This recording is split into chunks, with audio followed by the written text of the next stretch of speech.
Construire une ligne de train, une autoroute ou un viaduc impacte la biodiversité et bouleverse les équilibres naturels dans les zones traversées. Pour limiter ces conséquences, les aménageurs doivent respecter certaines règles. En 2013, la construction de l'A150 en Normandie n'a pas fait exception.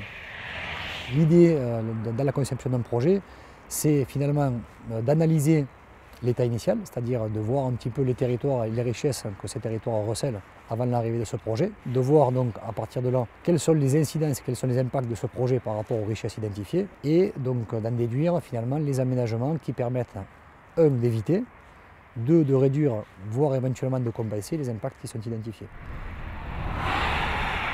Parmi les mesures déployées, la création de mares et de vergers, de passages pour la faune, la pose de nichoirs et la création d'un îlot bocager de 15 hectares en faveur d'une espèce protégée, la chouette chevêche d'Athéna. Une attention particulière pour ce petit rapace nocturne en déclin qui peut contre toute attente élire domicile sur des lignes à haute tension. Les lignes RTE qui traversent la plaine agricole constituent des points relais à partir desquels on peut installer des nichoirs sur les pylônes. Donc l'idée, c'est de permettre à cette petite chouette de bien se disperser, de gagner d'autres villages en se servant des points relais que constituent les nichoirs sur les pylônes RTE.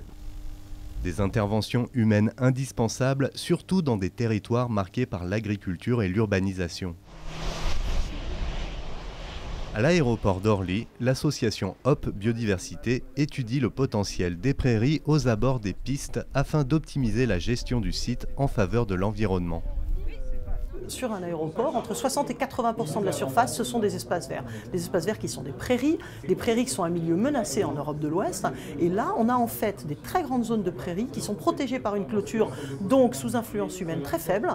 Et finalement, ce sont des milieux assez riches. Savait-on, avant que l'on fasse le travail, qu'il y a une colonie de moineaux friqués sur l'aéroport d'Orly, qui est une des dernières colonies de moineaux friqués de toute la région parisienne, qui peut penser qu'il y a des colonies d'orchidées extrêmement riches sur Orly. On peut dire que ces prairies sont la dernière réserve naturelle qui existe au milieu de toutes ces zones urbanisées. Les aéroports, bientôt des espaces naturels protégés ? Après Orly, Roissy-Charles de Gaulle vient lui aussi de s'engager dans une gestion responsable de ces espaces.